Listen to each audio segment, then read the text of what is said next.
Asia Siowo! Witajcie! Dziś pokażę Wam, jak w fajny sposób zapakować butelkę z alkoholem.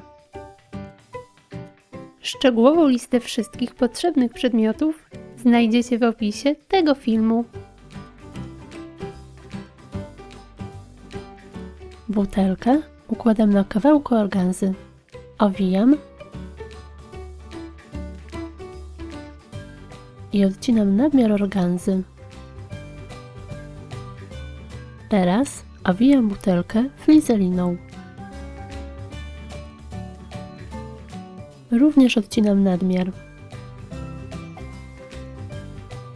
Tak samo owijam butelkę siatką dekoracyjną.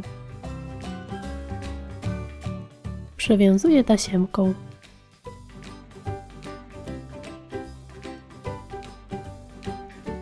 Dodaję kilka sztucznych liści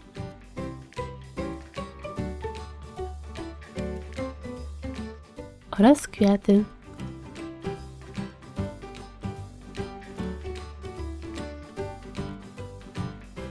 Całość przewiązuję tasiemką. Robię kokardę.